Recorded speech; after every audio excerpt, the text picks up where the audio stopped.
Hello বন্ধুরা, welcome to Rina's পাকশালা।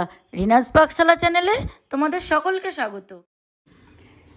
Just খেতে yummy হয়েছে, আর তোমরা বাড়িতে অবশ্যই ট্রাই করবে আর কমেন্ট সেকশনে আমাকে জানাবে রেসিপিটা কেমন হয়েছে।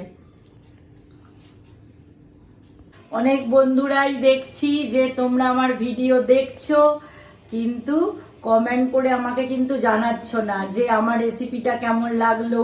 আর সব থেকে বড় কথা, আমাকে তোমাদের পছন্দ হচ্ছে কিনা সেটাও কমেন্ট করে জানাচ্ছ না। আমাদের তো এটুকুই প্রাপ্য যে তোমাদের কেমন লাগছে সেটা জানালে আমরা আরো উৎসাহ পাবো, আমি আবার মতো যারা আছে তারাও উৎসাহ পাবে। তো আমার চ্যানেলটা যদি ভালো লাগে রেসিপিগুলো একটু সাবস্ক্রাইব করে নাও আর আমাকে কমেন্ট করে জানাও, এটাই তো আমাদের প্রাপ্য। তাহলে আগামী দিনে আমি আরো উৎসাহ পাবো, তোমাদের সঙ্গে আমাদের জীবনের কিছু কিছু মুহূর্ত তোমাদের সঙ্গে শেয়ার করতে উৎসাহ পাবো। সেটা যদি না করো তাহলে আমার কিন্তু খুবই খারাপ লাগছে। যে কমেন্ট করে অন্তত আমাদের জানাও, আমাকে জানাও যে কিরকম লাগছে, রেসিপিটা কেমন হয়েছে। আর যদি একান্ত ভালো লাগে তাহলে একটা সাবস্ক্রাইব করো আর পাশের বেল আইকনটি প্রেস করে নাও, তাহলেই আমার খুব ভালো লাগবে আর আমি আরো উৎসাহ পাবো। আগামী দিনে আরো নতুন নতুন রেসিপি তোমাদের সঙ্গে শেয়ার করব। তো এটুকুই আমার চাই। হাই ফ্রেন্ডস, রিনাস পাকশালা চ্যানেলে আজকে তোমাদের সঙ্গে একটা egg dum biryani recipe share করছি। তো সব থেকে ইজিয়েস্ট পদ্ধতি, যারা রান্না প্রথম প্রথম শুরু করছো তাদের জন্যে, আর শেষ পর্যন্ত তো ভিডিওটি দেখবে, তোমাদের জন্যে স্টেপ বাই স্টেপ দেখাবো আর সব থেকে কম সময় লাগবে।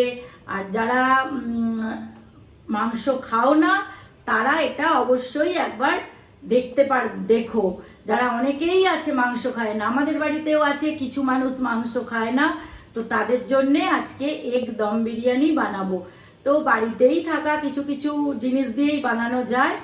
আর কি কি লাগছে, কেমন করে বানাচ্ছি, সব থেকে বড় কথা এটা খুব কম সময়ে আর সব থেকে সহজ পদ্ধতি। একদম বিরিয়ানি কিন্তু খেতে অসাধারণ হয়।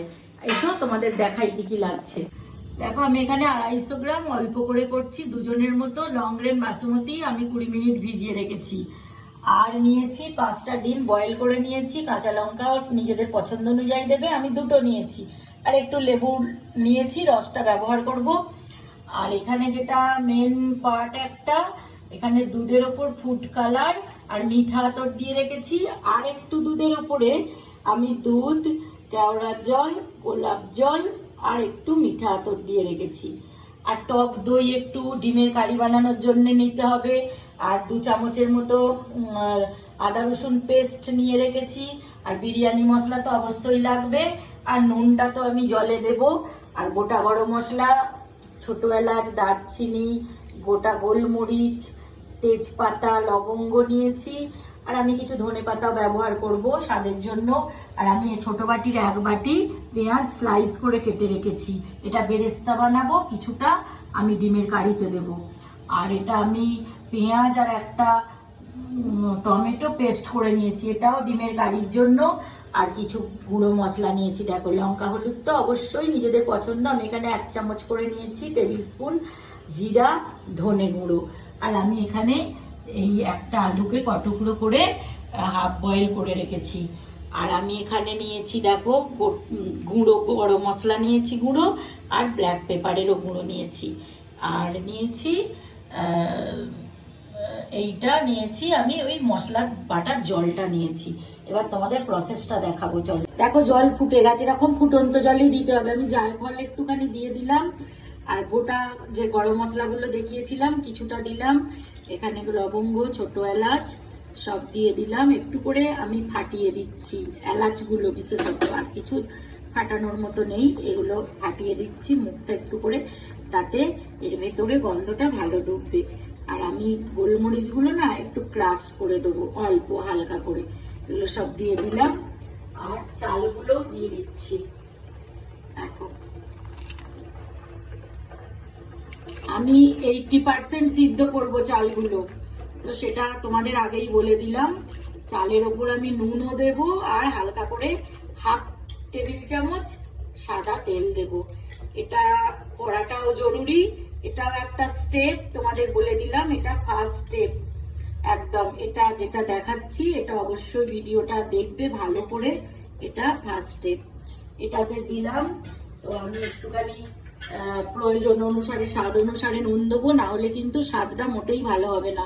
নুনটা আমি 1 চামচ দিলাম, আর 1 চামচ নয় 1/2 চামচের মতো সাদা তেল দিলাম।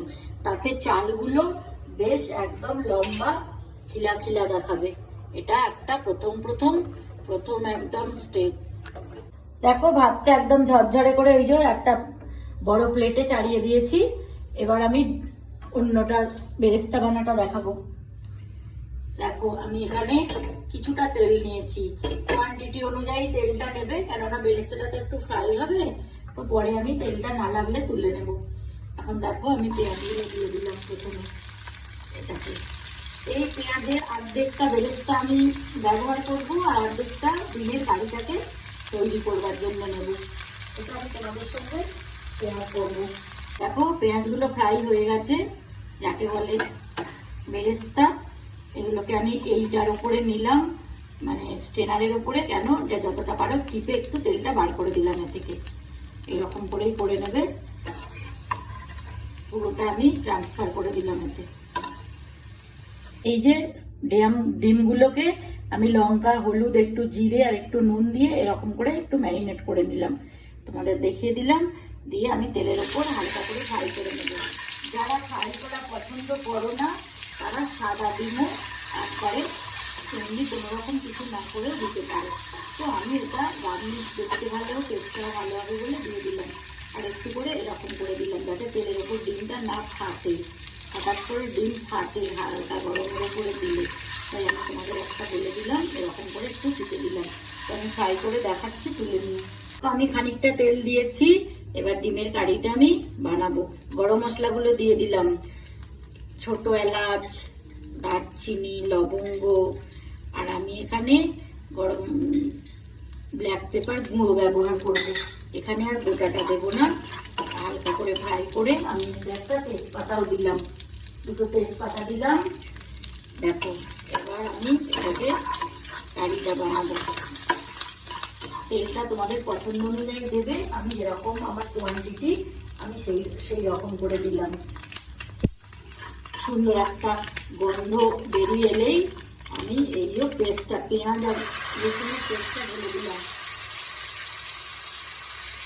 তোমার কিছুটা আমি এটাকে কষাতে থাকবো। এটা পেঁয়াজ আর টমেটোর পেস্ট দিলাম আমি, আর আদা রসুনটা এখন দিচ্ছি 2 চামচের মতো। আগেই দেখিয়েছি, আবার বলে দিলাম 2 চামচ এখানে দিলাম। আর যে গোটা গুঁড়ো মশলাগুলো 1/2 চামচ করে সব লঙ্কা, হলুদ, জিরে, ধনে আমি এর সঙ্গে দিয়ে দিলাম। দিয়ে এবার আমি এটাকে একটু ফ্লেমটা কমিয়ে দিলাম, এটাকে কষাতে থাকবো। আর একটুখানি নুন ব্যবহার করব, না হলে কারিটা হবে না। প্রয়োজন মতো একটুখানি নুনও দেবো। দিয়ে আমি এটাকে কষাতে থাকবো। আর আমি এখানে যে অর্ধেক বেরেস্তা বলেছিলাম যে গ্রেভিতে দেবো ডিমের, তো দিয়ে দিলাম এখানে অর্ধেকটা। একটু ধনে পাতা ব্যবহার করলাম এর সঙ্গে। আর আমি এখানে দুটো যে কাঁচা লঙ্কা বলেছিলাম হাফ করে রেখেছি, কাঁচা লঙ্কাটা তোমাদের যদি কেউ ঝাল বেশি পছন্দ করো তাহলে আর দুটো ব্যবহার করবে। আমি এখানে দুটোই দিলাম, কেননা বিরিয়ানিটাও খুব একবারে নয়, দুজনের মতো আমি করছি, তাই দুজনের মতোই ব্যবহার করেছি। এখন এটাকে কাঁচা গন্ধ না করে, তেলটা যতক্ষণ না রিলিজ হয় না, আমি এটাকে কষাতে থাকবো। এখানে 1/2 চামচ গরম মশলার গুঁড়ো দিলাম, 1/2 চামচের মতো গরম মশলার গুঁড়ো দিলাম। এটা স্কিপ করা যাবে না, আমি তোমাদেরকে স্টেপ বাই স্টেপ দেখাচ্ছি। আর গোলমরিচ গুঁড়ো 1/2 চামচ দিলাম, গোলমরিচ গুঁড়ো 1/2 চামচ দিলাম। আর টক দই অবশ্যই এটা লাগে, 2 চামচ দিলাম। দিয়ে এটাকে আমি, আর বিরিয়ানি মশলাও আমি একটা ভর্তি চামচ দেবো, বিরিয়ানি মশলা এখানে দিলাম। এটাও একদম মেন একটা পার্ট। এবার আমি কষাতে থাকবো। তো তেলটা রিলিজ হয়ে গেছে, আমি ডিম দিয়ে দিলাম এখানে। এবার ডিমটা দিয়েও আমি কিছুক্ষণ চাপা দেবো। আর এর সঙ্গে আলুগুলোও একটু সাবধানে দেবে, কেননা বিরিয়ানির আলু গোটা থাকলেই ভালো হয়।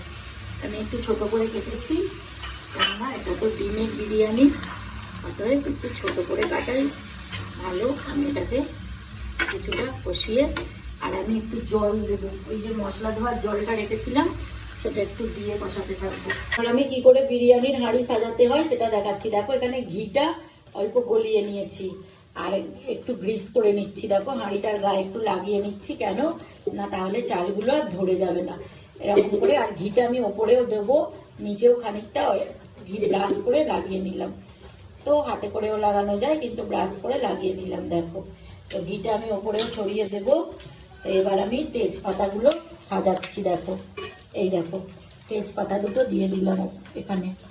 আর দেব এবার আমি ডিমটা কিছুটা, খানিকটা অর্ধেক আমি ডিম একদম পুরো হালকা হাতে সাজাতে হবে, যাতে না এদিক ওদিক হয়ে যায়।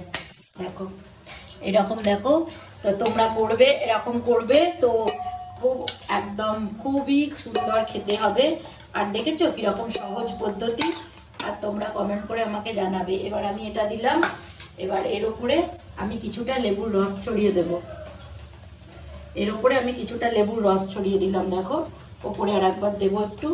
এবার আমি আসল ভাতটা সাজাচ্ছি। দেখো হালকা হাতে এরকম করে ভাতটা সাজিয়ে দিলাম। তো গার্নিশটা বিরিয়ানির আবার বিশেষ জরুরি, তো এটা করতে করতে শিখে যাবে। দেখো আমি হাফ ভাত একটা করে দুটো লেয়ার করব। তো কিছুটা ভাত, অর্ধেক ভাত এখন দিলাম, এর ওপরে আবার আমি ডিমটা দেব। দেখো এবার আমি দিলাম, আর এখানে বেরেস্তাটাও অর্ধেক করে ছড়িয়ে দিলাম। দেখো এইভাবে তোমরা দেবে। আর এই যে কালারটা, এই যে দেখিয়েছি দুটোতে ফ্রুট কালার, কেওড়ার জলের যে বাটিগুলো দেখিয়েছি, এখানে হাফ দিলাম।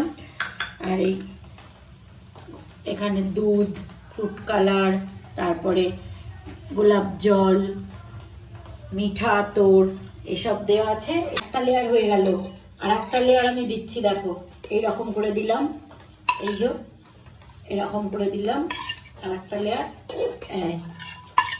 আর কেউ যদি চাও, এতে তো বিরিয়ানি মশলা দিয়েওছি, তো আর একটু বিরিয়ানি মশলা এর উপরে আমি ছড়িয়ে দেব।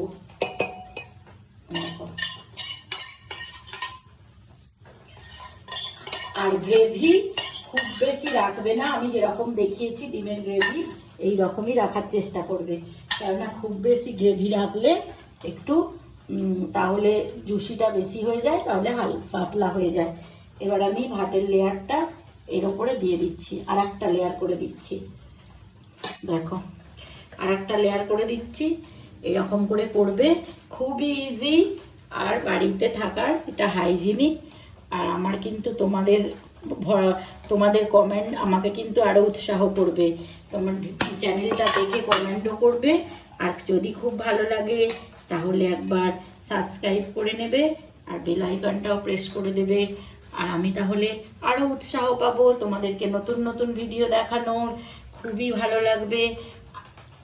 দেখো আমি কিভাবে সাজাচ্ছি, এটা কিন্তু পুরো ভিডিওটা না দেখলে তোমরা কিন্তু বুঝতে পারবে না, অতএব পুরোটা দেখাটা খুবই জরুরি। বিরিয়ানি শিখতে গেলে পুরোটা দেখাটা খুবই জরুরি, যে কি কি করা হচ্ছে জিনিসটা। এবার আমি ঘিটা ওপর থেকে দেবো, ঘিটা আমি ওপর থেকে দেবো। দেখো এই যে গরম তো আছে, ঘিটা দিলেই গলে যাবে।